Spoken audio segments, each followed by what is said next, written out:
nem tudo que é ouro fulgura, nem todo vagante é vadio.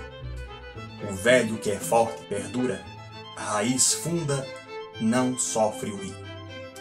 Das cinzas um fogo há de vir, das sombras a luz vai jorrar, a espada há de nova luzir, o sem coroa há de reinar. Esse poema, proferido por Bilbo Bolseiro, na ocasião da reunião do Conselho de Elrond em Valfenda a fim de se deliberar o que seria feito do maligno um anel, nos introduz exatamente também a figura de Aragorn, filho de Arathorn, aquele que se torna o restaurador da monarquia em Gondor, após a derrocada definitiva de Sauron no fim da Guerra do Anel. E falar de Aragorn é bastante curioso, não somente por se tratar de um dos personagens mais fascinantes da obra de Tolkien, um dos grandes heróis da trilogia do Senhor dos Anéis, mas também por se considerar o que antecede a sua jornada. É preciso pensar pelo menos dois aspectos muito presentes na obra de Tolkien no que diz respeito ao nome do pai. O primeiro, nome do pai dentro do contexto literário. Sendo, no dizer do próprio Tolkien, O Senhor dos Anéis é uma obra católica, a questão de menções ao nome do pai é muito comum, o que remete inclusive à primeira geração, ao mundo primário anterior ao cristianismo, se assim podemos dizer, que é o mundo judaico, no qual é comum sempre se colocar o nome do pai enquanto sobrenome dos filhos.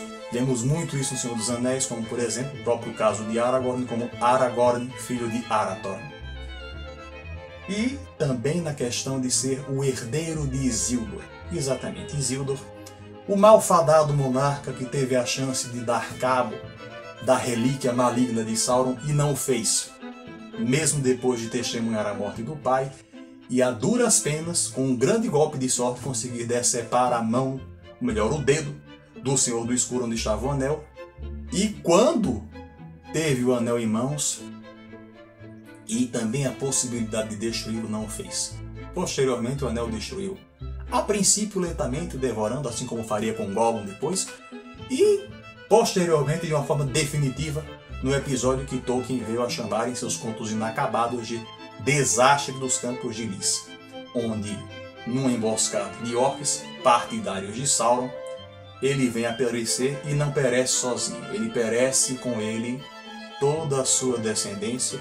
O anel se perde no grande rio Anduin, vindo a ser encontrado séculos depois pelos hobbits Diggle e Sméagol, conforme nós debatemos no vídeo anterior dessa nossa playlist acerca do Dasdim e a tragédia de Sméagol.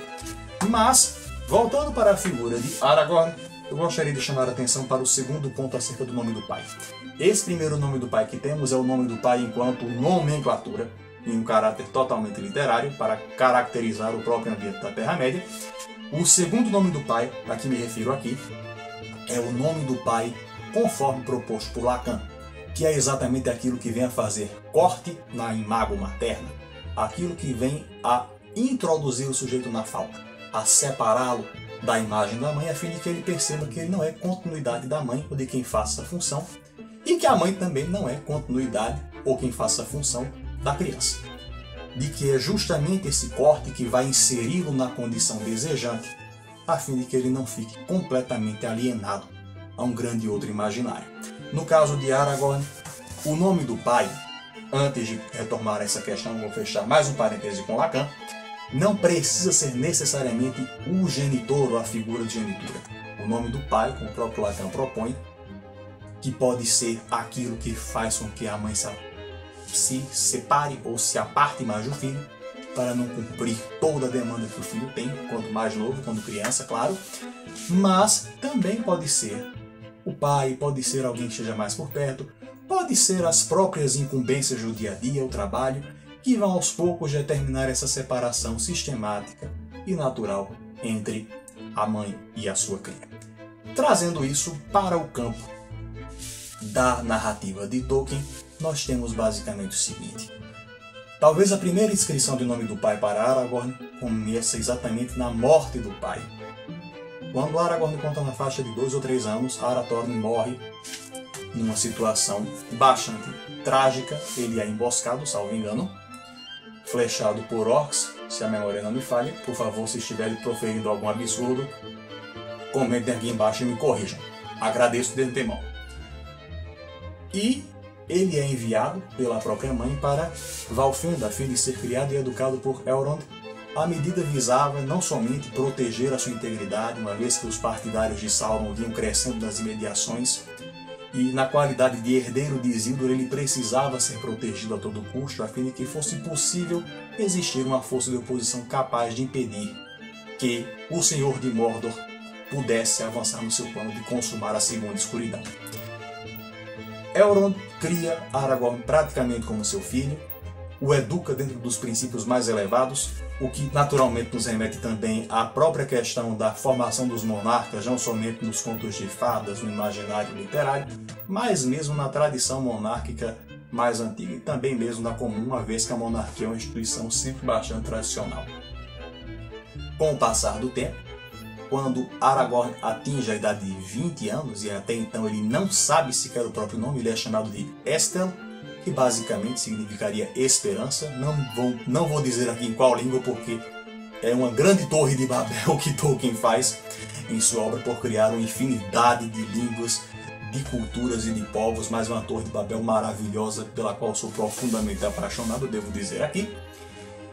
E o nome significava esperança, o próprio nome foi omitido, e apenas aos 20 anos é que ele vem a ser notificado por Elrond da sua verdadeira origem, da sua verdadeira genealogia, por assim dizer, de quem fora seu pai e o que é esperado dele. E pouco depois ele parte e assume o seu papel como guardião, como exatamente um caminheiro, que era a função dos Dúnedain, exatamente o grupo do qual ele descendia, que fazia essa função de guardar não somente a região onde se encontravam, mas de garantir a integridade de outros povos, dentre eles os hobbits do condado, que serão vitais para a vitória suprema sobre Sauron ao cabo da Guerra do Anel.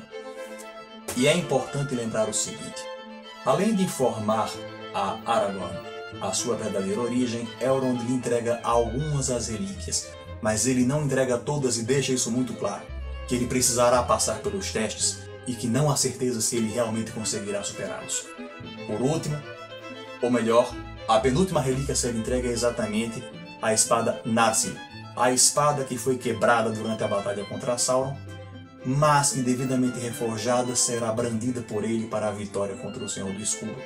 E uma vez coroado, o cetro que pertencia à linhagem de Isildur lhe será entregue, uma vez que ele cumprira os últimos requisitos para isso, basicamente na iniciação ou no reconhecimento mesmo de que o sujeito conseguir cumprir as etapas para realmente ter em suas mãos as rédeas do próprio destino e agora de várias nações que estariam sob suas mãos, sob sua responsabilidade.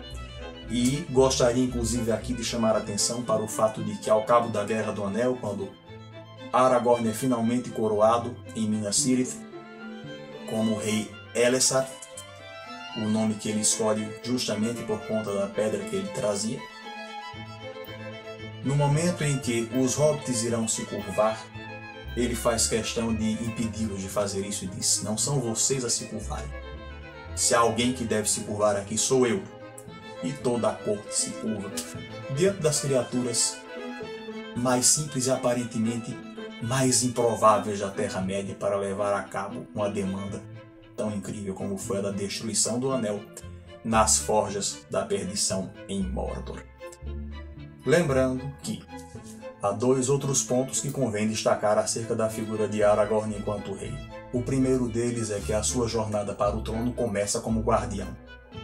E é, no mínimo, simbólico que isso aconteça, uma vez que a função de um rei é também a de um guardião.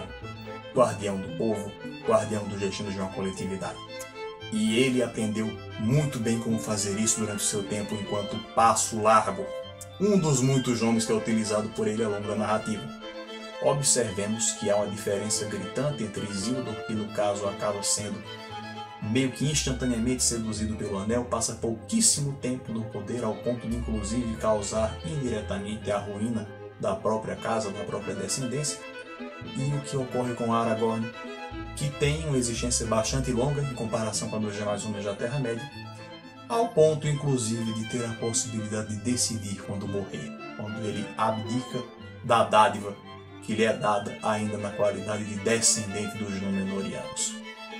E, de novo citando Lacan, se o homem que se crê rei é louco, não é menos louco um rei que se acredita rei. Se achou interessante o nosso conteúdo, deixa aqui o seu like ou dislike se não tiver gostado. Deixa aqui nos comentários o que você achou. Se inscreve no nosso canal e ativa o sininho para receber novas notificações. Na próxima semana, vamos fazer uma amarração sobre o que foi trazido nesses 2 primeiros vídeos para novos conteúdos que virão a seguir na nossa série O Inconsciente na Arte.